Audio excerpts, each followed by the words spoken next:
아내와 저는 밖에서 외식을 할 때 보통 집에서 무엇을 먹을지 정하고 이동을 합니다. 오늘 뭐 먹을까? 오늘 뭐 김치찌개 이런 거 먹을까? 이렇게 이제 생각을 하고 나가는 거죠. 그런데 차를 타고 이동을 하거나 걷던 중에 맛있어 보이는 식당을 발견하게 되면 그리로 들어갑니다. 네. 그리고 이제 정해놨던 그 식당으로 가지 않고 그곳에 가서 이제 식사를 하게 되는데, 그래서 고기를 먹으러 간다고 했는데 회를 먹는 경우도 있고요. 또 한식을 먹으러 가자고 했는데 양식을 먹는 그런 경우들이 종종 있습니다. 다른 부부들은 그러는 것 같아 보이지가 않네요. 아까 웃으시는 거 보니까.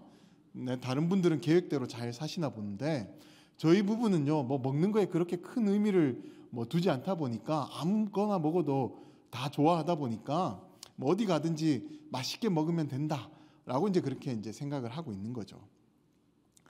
그런데 먹는 거는 뭐 그럴 수 있잖아요. 뭐 제가 아내랑 김치찌개 먹으러 나가자고 했는데 뭐 돈가스 먹는다고 해서 뭐 경찰에 잡혀갑니까? 네, 뭐 구속이 되고 그럽니까? 네, 그런 거 아니죠. 뭐 먹는 거에 대한 문제는 충분히 그럴 수가 있다는 거예요. 그런데 신앙생활은 그렇게 해서는 안 된다라는 거예요. 그렇지 않겠습니까? 교회 간다고 집을 나섰는데 여기 성당이 있네? 하고 성당에 들어가면 되겠습니까? 아니, 교회를 간다고 나왔는데 여기 절이 있네? 절이 참 좋아 보이는데? 오늘은 절에서 한번 낮잠이나 한번 자볼까? 하면서 그렇게 절에 들어가면 안 되는 것이죠. 그건 정말 신앙적인 관점에 봤을 때도 잘못된 행동인 것입니다. 그런데 안타깝게도 이런 현상들이 현대 종교인들에게서 쉽게 찾아볼 수가 있다라고 합니다. 미국의 기독교 언론사인 크리스티 에너티 투데이의 최근 그 자료를 보게 되면 이 미국의 개신교인 5명 중에 1명이 이 4년마다 신앙의 텃밭을 바꾼다라고 합니다. 그러니까 교회를 간다고 나왔어요. 그런데 성당이 좋아 보여서 성당에 들어가는 거예요. 그리고 절이 좋아 보여서 절에 들어가고 또 유대교 회당이 좋아 보여서 또 들어가는 거예요. 근데 여기 들어가는 걸 뭐 그렇다 치더라도 뭐 미국에도 유명한 이단들 많이 있지 않습니까? 뭐 몰몬교라든지 다양한 이단들이 있거든요. 그리로도 들어간다라는 거예요. 굉장히 충격적이지 않습니까? 그런데 지금 미국 교회가 그렇다는 거예요. 5년에 한 명이 4년마다 5명 중에 1명이 신앙의 텃밭을 바꾸고 있는 곳이 바로 미국이라는 거예요. 그렇다고 한다면 우리 대한민국 한국 교회는 어떨까요? 한국 교회는 지금 어떤 상태일까요? 제가 한국 갤럽에서 조사한 자료를 찾아보니까 지금 이 시간에 그 방대한 내용을 다 자세하게 말씀드릴 수는 없지만 대략적으로 봤을 때 우리 한국 교회도 이 미국 교회와 비슷한 실정이라고 합니다. 다만 다른 것이 있다면 성도들이 다른 종교로 가는 경우보다 무교를 선택하는 경우가 많다라는 거예요. 그 약 10년 전인 2014년에 한국 전체 인구에서 이 불교인이 22%가 됐다라고 조사가 되었다고 합니다. 그리고 개신교인이 21%, 그리고 카톨릭이 7%, 그리고 기타 종교가 1%, 무교가 49%로 가장 많이 나왔다라고 합니다. 그러니까 한 10년 전에는 종교를 가지고 있던 사람이 반, 무교라고 하는 사람이 반이 바로 우리 대한민국의 실정이었다라는 거예요. 그런데 재작년인 2022년의 자료에 따르면 현재 개신교가 1등이라고 합니다. 네. 근데 이게 좀 좋아할 일이 또 아닐 수 있는 게 17%로 1등을 한 거예요. 그러니까 10년 전에는 21%였는데 4% 어디 갔습니까?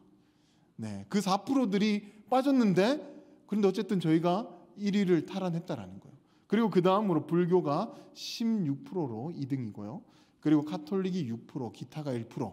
그런데 놀랍게도 무교가 59%로 8년 전보다 이 10%나 늘어났다라는 거예요. 왜 이렇게 됐을까?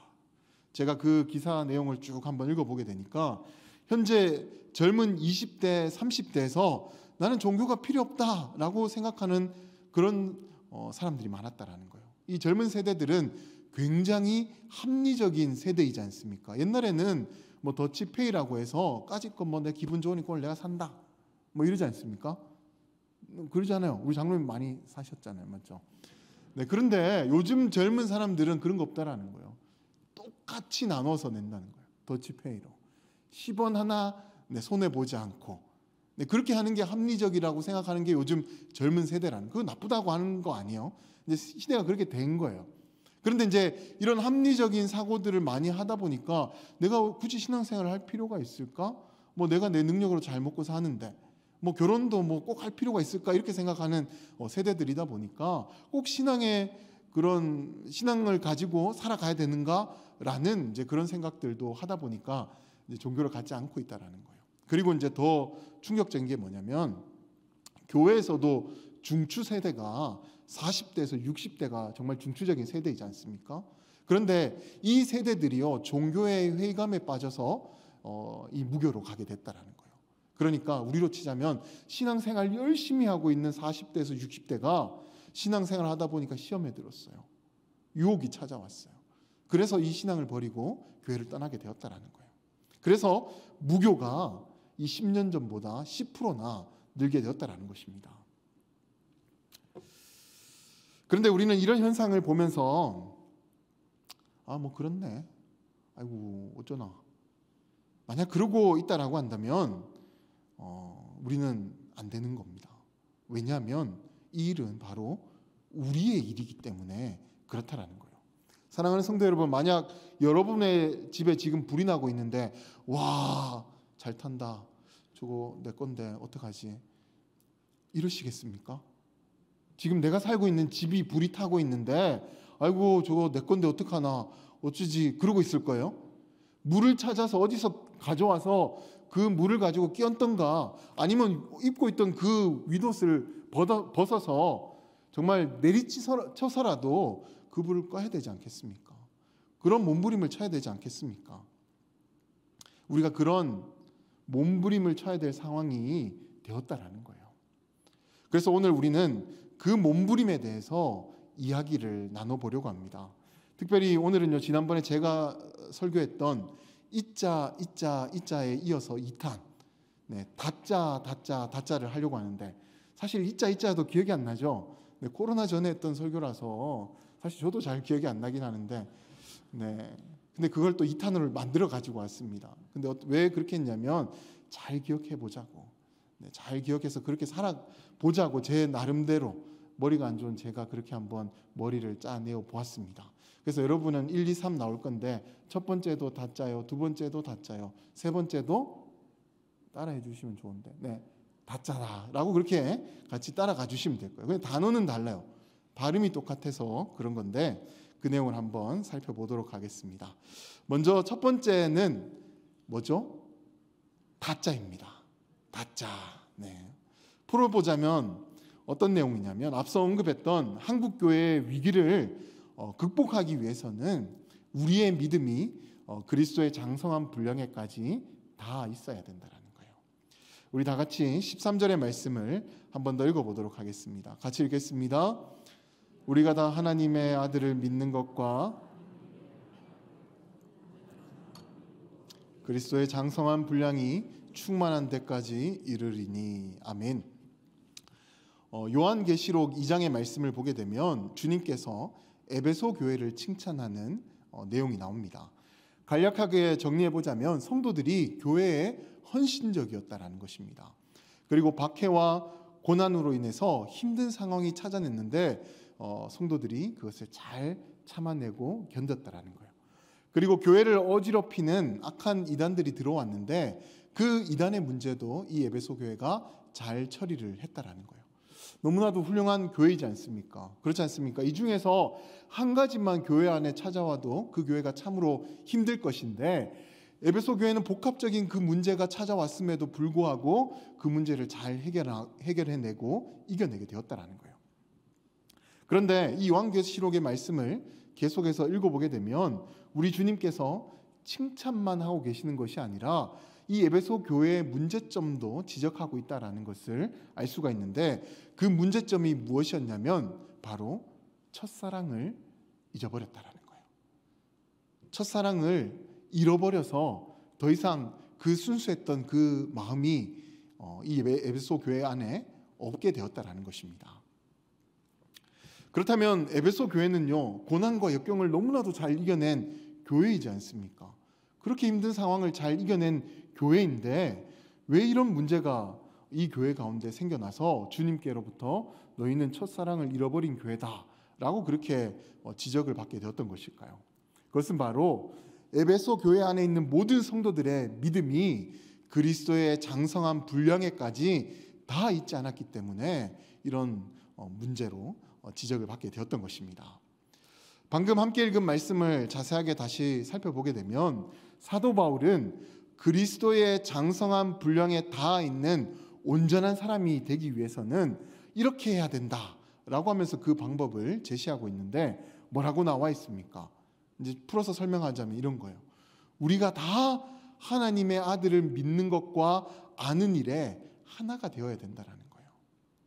이제 이것을 신학적으로 좀 더 해석을 해보자면 이 사도 바울은 교회를 의인화해서 에베소 교회를 한 사람으로 보고 너희가 그리스도의 장성한 분량에 이르는 온전한 사람이 되는 방법이 있는데 그것은 바로 하나님의 아들 그리스도를 믿는 것과 아는 일에 모든 성도가 하나가 되어야 된다는 거예요. 그러니까 교회 안에 특정한 무리들만 이 믿음에 이르는 것이 아니라 모든 에베소 교인의 성도들이 누구 하나 빠짐없이 이 믿음에 이르러야지만 그 교회는 온전한 교회, 사도 바울의 비유에 따르면 온전한 사람이 된다라는 거예요. 왜 그렇습니까? 교회는 그리스도를 머리로 하고 성령께서 하나 되게 하신 한 몸이기 때문에 그렇다라는 거예요. 쉽게 설명을 드리자면 여러분 건강검진 한번 받아보셨습니까? 저도 안 받아본 지 꽤 오래된 것 같은데 건강검진 받으면 굉장히 떨리죠. 받으러 가게 되면 괜히 아픈 것 같고 두려움과 그런 공포가 밀려오게 됩니다. 근데 건강검진을 받았는데 의사가 그러는 거예요. 암이 있네요? 만약 이런 이야기를 듣게 된다면 정말 가슴이 철렁하겠죠. 그런데 다른 곳은 아픈 곳이 하나도 없어요. 만약 그 암이 위에 있었다고 한번 해봅시다. 다른 데는 아픈 데가 없어요. 손발 다 건강하고요. 머리, 허리, 다리 다 건강해요. 다른 장기 다 건강합니다. 그런데 위에 암이 하나 있는 거예요. 그렇다고 하면 그 사람은 건강한 사람입니까? 아픈 사람입니까? 건강한 사람인가요? 아픈 사람인가요? 아픈 사람인 거죠. 왜냐하면 아무리 다른 곳이 건강하다 하더라도 내 몸 안에 어떤 특정한 장기 하나에 이런 질병이 찾아오게 되면 거기에서 건강이 무너지게 되는 거죠. 거기에서 그 건강했던 그 신체가 무너지기 시작하면서 여러 곳이 아프기 시작하는 것이죠. 이와 마찬가지로 교회도 주님 안에서 한 몸이기 때문에 모든 성도들이 다 같이 성장을 해 가야 되는 거예요. 그런데 교회 안에 누구 하나라도 그런 성장을 이루지 못하고 처져 있다라고 한다면 그 교회는 우리 주님 보실 때 온전한 교회가 되지 못한다라는 거예요. 이제 사도 바울의 이 말씀을 이해하실 수가 있겠죠. 너희가 첫사랑을 잃어버렸다라고 그렇게 그 문제점을 지적했던 이유, 너희가 온전한 사람을 이루어야 된다라고 사도 바울이 그렇게 이야기했던 그 내용을 이제는 이해하실 수가 있겠죠. 그렇다면 우리에게는요 이런 책임감이 있어야 되는 거예요. 여기 있는 모든 분들에게 이런 책임감이 있어야 된다는 거예요. 나 때문에 우리 교회가 그리스도의 장성한 분량에 이르지 못하는 일이 없도록 신앙생활을 열심히 최선을 다해서 해야 된다는 거예요. 나 때문에 그런 일이 생기지 않도록, 나 때문에 온전한 교회가 되지 못하는 일이 없도록 우리는 최선을 다해서 신앙생활을 해야 된다는 거예요. 그런데 만약 우리가 나 하나 그런다고 나 하나 그런다고 교회가 큰일 있겠나 라고 그런 생각을 가지고 교회가 목표로 하는 일에 최선을 다하지 않는다라고 한다면 바로 그 한 사람 때문에 우리 교회는 온전한 교회가 되지 못하는 거예요. 그런데 에베소 교회는요 사도 바울이 개척할 당시에는 모든 성도들 마음 가운데 바로 그런 마음이 있었다라는 거예요. 나 때문에 그런 일이 있어서는 안 된다. 나부터 최선을 다해야겠다라는 그 생각이 에베소 교회의 모든 성도들 안에 있었다라는 거예요. 그래서 그 성도들이 한 마음으로 최선을 다해서 교회를 섬기면서 나가게 됐다라는 거예요. 그런데 시간이 지납니다. 시간이 지나면서 목회하던 이 사도 바울도 떠나가게 됩니다. 그리고 나중에 거짓 이단들이 들어와서 교회를 어지럽히는 거예요. 그리고 박해도 찾아옵니다. 시험도 찾아옵니다. 이런 어려운 일들이 교회 안에 찾아오게 되니까 신앙의 회의감에 빠져드는 성도들이 하나 둘씩 생겨나기 시작했다는 거예요. 에이, 나 하나 그런다고 뭐 큰일 있겠나, 뭐 나 하나쯤이야 라고 그렇게 생각하는 성도들이 이 에베소 교회 안에 나타나기 시작했다는 거예요. 그러면서 교회를 떠나버리는 성도들도 생겨나게 되었다는 거예요. 그런데 그때 교회를 지키는 또 그룹이 있었던 거예요. 그래도 교회를 사랑하고 그 첫사랑을 가지고 있었던 성도들이 있어서 그 교회를 지키기 위해서 몸부림을 치고 있었던 거예요. 어려운 일이 찾아왔을 때 정말 자기 생명을 내어놓고 교회를 지키고자 했던 그 성도들의 노력으로 인해서 이 에베소 교회가 어려움을 헤쳐나가고 있었다는 거예요. 이 시점이 바로 요한계시록이 쓰여질 때 당시의 시점인 것이죠. 그래서 에베소 교회는 주님께로부터 처음 마음을 잃었다라고 그렇게 책망을 듣게 되었던 것입니다. 그렇다면 에베소 교회는 그런 상황이었는데 우리 상남교회는 지금 어떤 상황일까요? 성도들이 나 하나쯤이야 라는 마음을 가지면서 주님을 향한 첫사랑을 잃어버리고 있는 그런 교회입니까? 아니면 나 때문에 그렇게 되어서는 안 된다라는 마음으로 모든 성도들이 최선을 다해서 그 첫사랑을 지키는 교회입니까? 우리 상남교회는 지금 어떤 교회입니까?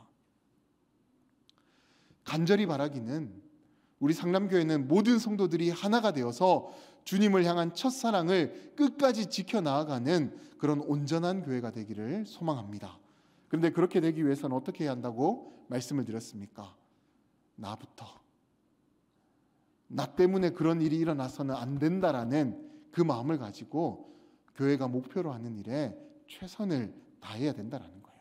그리고 다른 이들도 그렇게 될 수 있도록 그렇게 이끌고 가는 그런 성도가 되어야 된다라는 것입니다. 올해 우리가 진행하고 있는 프로젝트가 뭡니까? 네, 아무도 대답을 안 하시네. 뭐 아이스익하고 이러면 큰일 납니다. 네, 뭡니까? 네, 발음하기 편하게 하자고 랄랄라라고 그렇게도 하고 있는데, 근데 이거 그냥 뭐 즐겁자고 하는 거 아닙니다. 정말 재밌자고 하는 거 아니에요. 우리가 이 프로젝트를 하는 이유는 우리 교회가 온전한 교회가 되기 위해서 이걸 하고 있는 것입니다. 주님을 향한 그 첫사랑을 지켜내기 위해서 온 성도들이 같은 마음 같은 뜻으로 한 마음으로 이 일들을 해보자고 이 프로젝트를 세우고 이 일들을 감당하고 있다는 거예요.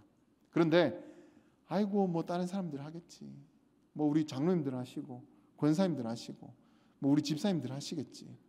만약 그런 마음으로 이 프로젝트를 바라보고 계신다면 그분 때문에 우리는 온전한 교회가 되지 못하는 것입니다. 우리는 이런 책임감이 있어야 됩니다. 신앙의 책임감이 있어야 합니다. 우리를 거룩한 주의 자녀로 삼아주신 하나님의 은혜를 우리가 기억하면서 그 은혜에 책임감을 가지고 살아갈 수 있는 저와 여러분들이 되어야 된다는 것입니다. 아무쪼록 우리 상남교회 모든 성도들이 첫사랑을 회복하고 온전한 사람, 온전한 교회로 닿아 있는 그런 올 한 해가 되기를 주님의 이름으로 간절히 축원드립니다. 그리고 두 번째는 닫자입니다. 문을 닫자라고 할 때 그 닫자인데 무엇을 닫아야 하냐면 죄가 들어오는 문을 닫아야 한다라는 거예요.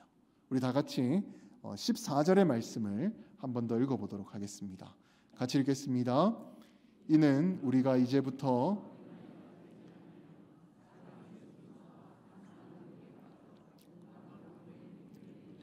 요동하지 않게 하려 함이라. 방금 읽은 말씀을 보게 되면 사도 바울은 이렇게 권면합니다. 사람의 속임수와 간사한 유혹 그리고 온갖 교훈의 풍조에 밀려 요동하지 말아라. 그러니까 결국 이 말씀은요, 죄 짓지 말라라는 거예요. 죄에 빠져서 죄의 요동을 치지 말라는 그런 사도 바울의 권면인 것이죠. 그렇다면 우리는 어떻게 해야 이런 죄를 피해서 요동하지 않는 삶을 살아갈 수가 있는 것일까요? 사실 다른 방법이 없습니다. 죄에 민감해서 죄의 문을 열어주지 않으면 이런 삶을 살아가지 않는 것이죠. 죄에 빠져서 요동치는 삶을 살아가지 않는다라는 거예요. 근데 우리가 죄의 문을 열어놓고 있으니까 거기로 온갖 죄가 다 들어오는 거예요. 그런데 그 죄가 들어오고 있는데도, 내 삶이 요동치고 있는데도 그것을 알아차리지 못하니까 우리가 계속해서 더 깊은 죄악으로 빠져들게 되는 것이거든요. 그 2년 전에 유명 여배우였던 고 강수연 씨가 갑자기 심장마비로 사망하는 일이 있었습니다.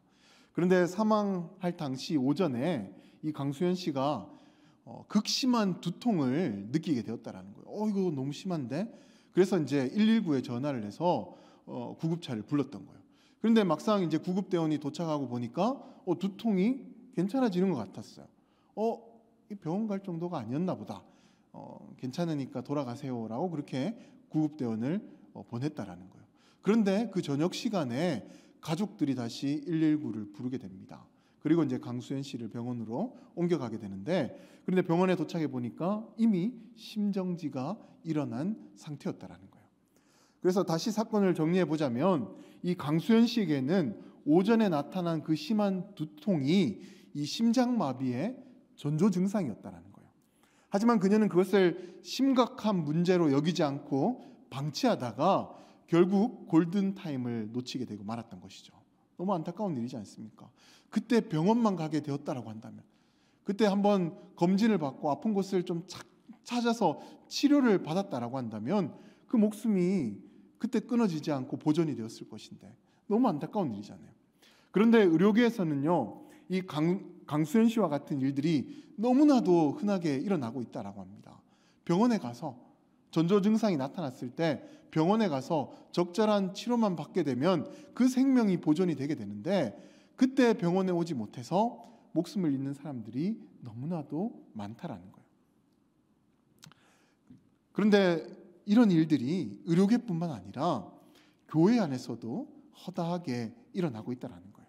그러니까 교회 성도들이 죄에 빠져서 삶이 요동치고 있는데, 정말 흔들리고 있는데 그 처참한 상태를 알아차리지 못하고 계속해서 그 죄의 문을 열어놓고 있다라는 거예요. 그렇다면 그 결말은 불보듯 뻔한 일이지 않습니까? 그렇게 우리는요, 그런 참담한 결과가 오기 전에 죄의 문을 빨리 닫아야 합니다. 그리고 그 문이 다시 열리지 않도록 견고하게 시건 장치를 달아놓아야 한다라는 거예요.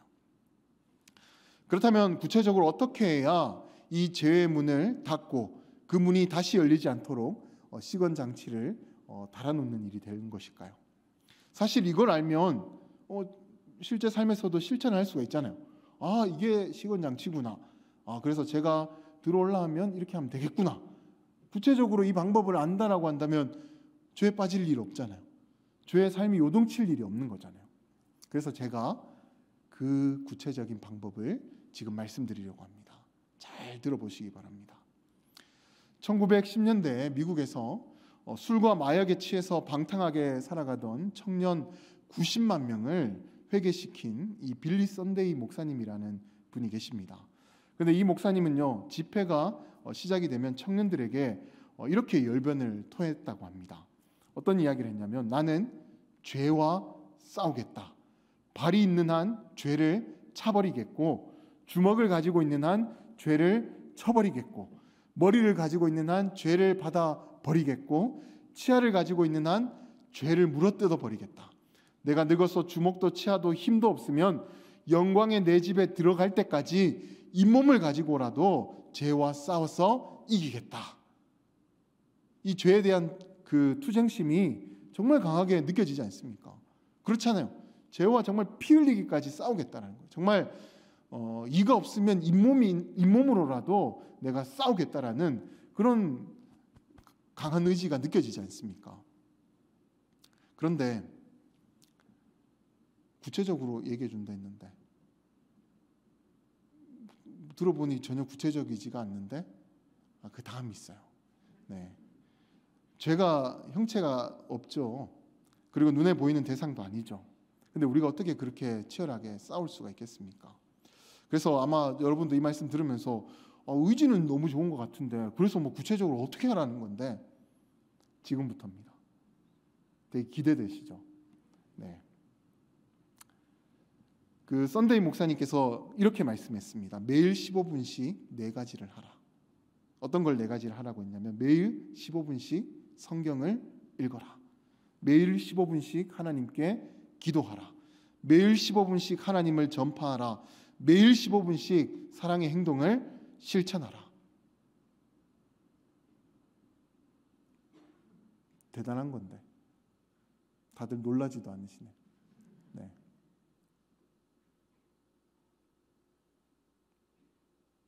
끝인데. 여러분, 다른 거 없습니다. 우리가 죄와 피 흘리기까지 싸우려면 죄와 싸우는 게 아닙니다. 하나님 말씀을 붙들어야 되는 거예요. 하나님께 기도를 해야 되는 겁니다. 그리고 주의 복음을 전해야 된다라는 거예요. 그리고 주의 사랑을 실천해 가야 된다라는 거예요. 이거 안 하니까 헛짓거리를 하고 있는 거죠. 성경을 안 보니까 다른 거 보고 있는 거죠. 기도 안 하니까 다른 것도 하고 있는 거죠. 사실 너무 뻔한 답이라서 실망하신 분도 아마 있을 겁니다. 그런데 여러분, 뻔해 보이는 방법이지만 이 일들이 죄악을 막아내는 강력한 힘이 있다는 것은 아마 그 누구도 부인하지 못할 것입니다. 사랑하는 성도 여러분, 예수님께서 마귀 사탄하고 싸울 때 어떻게 싸웠습니까? 주먹으로 사탄의 아구창을 날려버렸습니까? 막 발차기를 하는데 560도 막 회전하면서 그렇게 마귀 사탄을 무찔렀습니까? 정말 이빨을 그렇게 드러내셔가지고 마귀 사탄을 그렇게 물어 뜯으셨던가요? 예수님 그렇게 싸우셨습니까? 예수님 그렇게 싸우지 않으셨어요. 말씀과 기도와 그리고 그 가운데서 복음을 전파하시고 사랑을 실천하시면서 그 죄와 싸우셨습니다. 만약 예수님께서 이 방법 외에 더 좋은 방법을 알고 계셨다라고 한다면 그거 가지고 죄와 싸웠겠죠. 그런데 우리 주님은 다른 방법을 선택하지 않았습니다. 오직 말씀, 오직 기도, 오직 전도와 사랑의 실천이었습니다. 왜냐하면 이 방법이 죄와 싸워서 이기는 가장 좋은 방법이기 때문에 다른 것을 선택하지 않았다는 거예요. 저희 아버님이 몸이 안 좋다 보니까 그 좋아하시던 술과 담배를 끊으셨어요.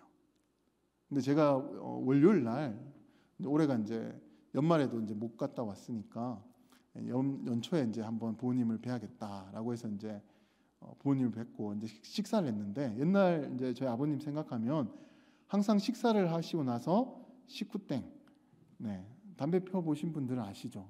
그 밥 먹고 나서 피는 담배가 그렇게 꿀맛이라고 하대요. 저는 담배를 평생 펴본 적이 없습니다.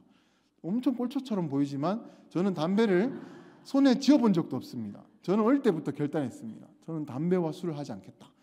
그런데 제가 이제 식사가 그렇게 끝나고 난 다음에 아버지한테 한번 여쭤봤어요. 아버지, 혹시 담배 땡기지 않으세요? 뭐 술 같은 거 한번 생각나지 않으세요? 그렇게 여쭤봤거든요. 근데 아버지가 솔직하게 얘기하시더라고요. 술은 생각이 안 나는데 그 담배 냄새는 그렇게 싫지가 않더라. 그렇게 아프신데도 이게 담배 냄새는 좋다고 하시더라고요. 그런데 피지는 않으세요. 그런데 이제 몸이 아프시니까 피지는 않으세요. 그리고 또 다른 이유가 있어요. 이제 예배를 드시거든요. 성경을 보시고 기도를 하시거든요. 거기에 집중하시니까 술이 생각이 안 나는 거예요. 거기에 집중하니까 담배 냄새가 싫지는 않은데 피지는 않으시는 거예요. 여러분, 우리가 죄와 싸워서 이길 수 있는 방법은 그거밖에 없어요. 우리가 말씀에 집중하고 있고 기도에 집중하고 있고 복음 전파에 집중하고 있고 사랑 실천에 집중을 하고 있으면 죄가 틈을 찾지를 못한다라는 거예요. 우리를 넘어뜨리려고 우리를 요동시키기 위해서 죄가 들어오려고 하는데 이것이 딱 우리의 삶의 시건장치가 되어서 우리를 지켜주고 있으니까 죄에 요동치지 않는 삶이 된다라는 거예요. 이것을 너무 잘 알고 있었던 사도 바울도 그래서 에베소서 5장 11절 이렇게 이야기하고 있는 겁니다. 마귀의 관계를 능히 대적하기 위해서 하나님의 전신갑주를 취하라. 전신갑주가 뭡니까? 결국 하나님의 말씀, 기도, 복음 전파, 사랑의 실천이지 않습니까? 이렇게 죄와 싸워서 이길 수 있는 방법은 다른 방법이 없습니다. 오직 말씀과 기도와 복음 전파와 사랑 실천뿐이라는 거예요. 여기에 집중하고 있으면 그런 거에 죄 짓는 일에 시간을 투자할 일이 없다라는 거예요. 그래서 우리도 한번 해봅시다. 우리 랄랄라 프로젝트로 할애를 시작했는데 우리가 뭘 시작하고 또 있습니까? 하루 뭐 할지 몰라서 그러나 하루 성경을 4장씩 읽고 하루에 1시간 기도하고 그리고 한 달에 1명 이상 전도하기를 해보자라는 거예요. 하고 있습니까? 저도 이 설교를 해야 되니까 책임감을 가지고 열심히 하고 있습니다. 제가 하는 방법 중에 좀 비법을 알려드리자면 저도 사실 요즘 눈이 안 좋아가지고 막 글씨 이렇게 읽기가 참 힘들더라고요. 그래서 요즘 유튜브 틀어보니까 성경을 읽어주는 앱이 너무 많아요. 너무 친절하게도 아나운서들이 성경을 또 읽어주고 있네요. 또 좋은 게 뭔지 아세요? 빨리 읽기도 됩니다. 1.2배속, 5배속, 1.7배속 막 이렇게도 됩니다. 뭐 그렇게 성경 읽으면 안 됩니까? 됩니까? 그런 거 아니잖아요. 그렇게 눈이 불편해서 못 읽으시는 분들은 그렇게라도 성경을 읽을 수가 있다라는 거예요. 마음만 있다면 충분히 할 수 있다라는 거예요. 그리고 우리가 마음을 작정해서 저희도 이제 아내와 함께 작년 이제 후반기부터 저희가 계속해서 저녁마다 기도하는 시간을 가지거든요. 바로 여기에 나와서 1시간씩 기도를 합니다. 근데 그렇게 기도하니까 정말 놀라운 일들이 일어납니다. 제가 평생 환상이라는 걸 본 적도 없고 환상이 성경에 나온다라고 해서 이렇게 설교는 해본 적이 있지만 제가 직접 본 그 환상을 경험해 본 적이 없거든요. 근데 기도를 하는 중에 환상을 봤습니다.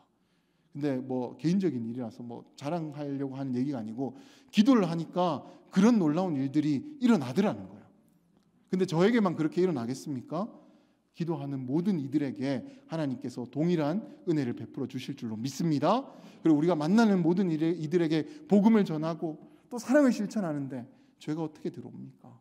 죄가 어떻게 우리를 흔들어 놓겠습니까? 이렇게 하는 것입니다.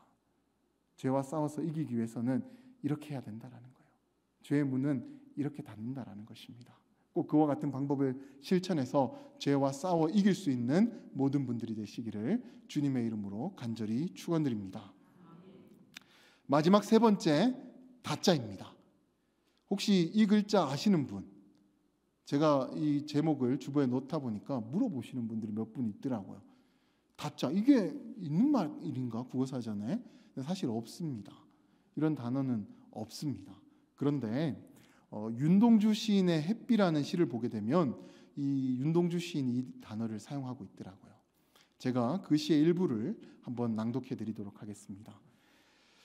아시처럼 내린다 보슬보슬 햇비 막아주자 다 같이 옥수수대처럼 크게 다자 여자 자라게 햇님이 웃는다 나보고 웃는다 아멘 할 것 같은 시죠. 참 시를 잘 쓰시는 것 같아요. 젊은 나이에 어떻게 이런 시를 쓰는지 참 감탄할 뿐인데 여기에 나오는 다자 여자는요 5자 6자의 줄임말입니다. 그러니까 한자가 한 30cm 정도 되더라고요. 그러면 5자 정도 되면 150cm 그리고 6자 되면 180cm 제가 한 180 정도 되는데 제 키 정도 되는 거죠. 근데 보통 옥수수가 이 정도 자란다고 합니다. 그러니까 옥수수가 땅에 심어 놓게 되면 한 180cm 정도 그렇게 자라게 된다라는 거예요. 그런데 윤동주 시인은 왜 수줍어하는 아시처럼 보슬보슬 내리는 비를 다 같이 맞고 옥수수대처럼 다자 여자 자라자고 그렇게 시를 지어서 노래를 부르고 있는 걸까요?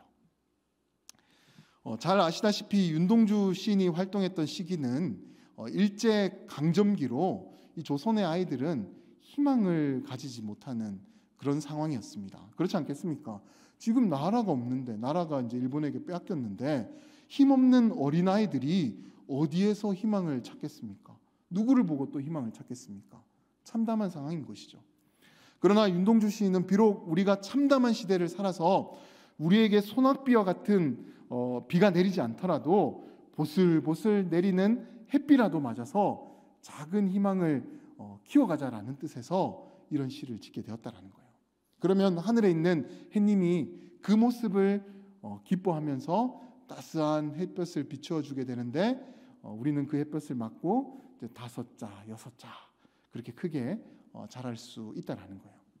결국 이 시는 어려움 속에서도 각자가 가지고 있는 희망을 포기하지 말자는 그런 독려의 시인 것이죠.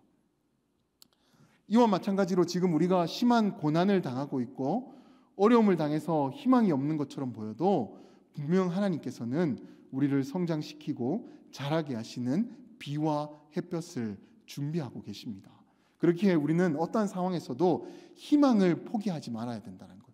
지금 눈에 희망이 안 보이더라도 우리 주님이 계시기 때문에 희망이 있다는 거예요. 오늘 본문 15절의 말씀을 보게 되면 사도 바울이 바로 그것을 이야기하고 있습니다. 우리 다 같이 15절의 말씀을 다 같이 읽어보도록 하겠습니다. 같이 읽겠습니다. 오직 사랑 안에서